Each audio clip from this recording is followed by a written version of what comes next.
L'assessore Finora non guarda che chiedeva di intervenire. Buonasera a tutti.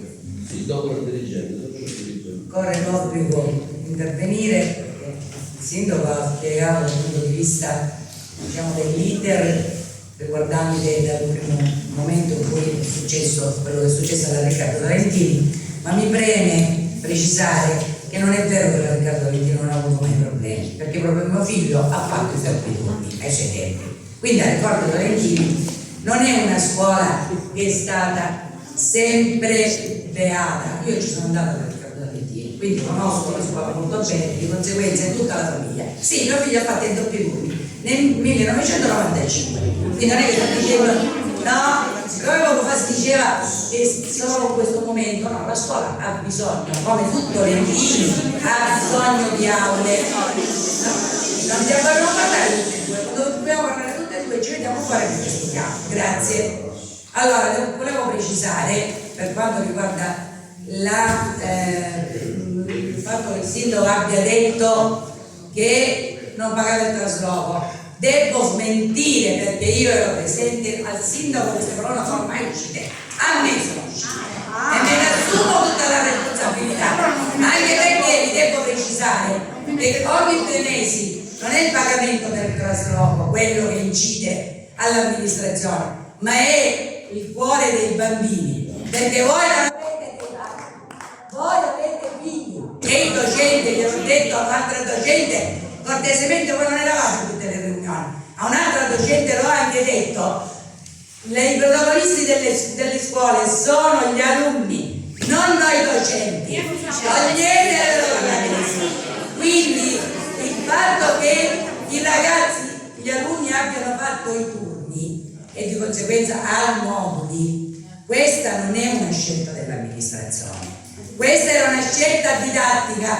che doveva essere controllata all'interno della scuola. Quando ci siamo incontrati con la preside del 25 settembre, io sono stata a proporre i moduli, non voi, perché anzi con l'ingegnere Zagami avevamo discusso ed avevamo paura a proporveli, perché in un primo momento l'assessore che mi ha preceduto aveva dichiarato che i moduli dovevano essere portati all'interno della Riccardo Valentini. Quindi io e l'ingegnere Zagami l'ha proposto a me e di conseguenza io poi ne abbiamo parlato con il sindaco, sono andata dalla preside e gliel'ho proposto, perché capivo che c'erano delle, come si può dire, dei modi un po' diversi da gestire per i bambini. Se in quel momento mi aveste detto, io ho fatto la proposta, eravamo in una riunione all'interno di dirigenza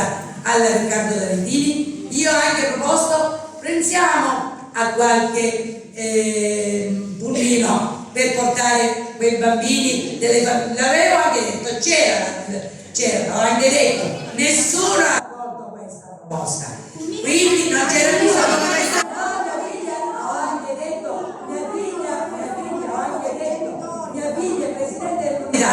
Se vi possiamo aiutare, vi aiutiamo.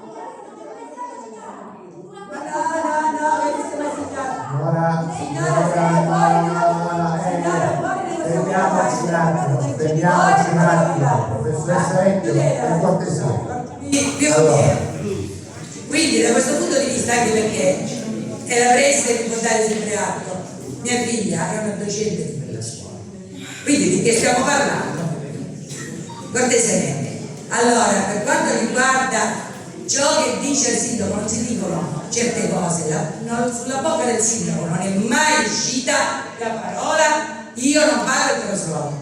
Quindi, e purtroppo questo comporta da questo punto di vista che voi diventate non credibili, perché nel momento in cui dai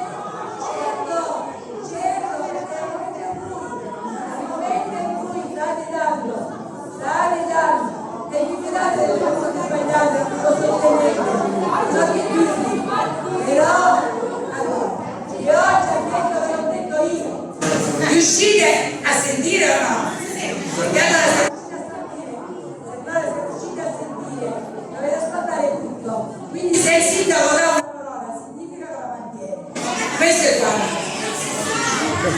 Grazie assessore Filippo. Allora scusate. Allora cerchiamo di portare un po' di serenità all'interno dell'aula. Cerchiamo di portare un po' di serenità e di silenzio all'interno dell'aula. Ci riusciamo? Cioè, com'è che i ragazzi sono in silenzio, ascoltano e noi adulti non riusciamo? Dovremmo scusare Allora, signora, allora, riusciamo ad avere un po' di silenzio? Credo che l'interesse sia comunque quello di conoscere le rispettive posizioni. La dirigente dell'istituto aveva chiesto di intervenire, prego.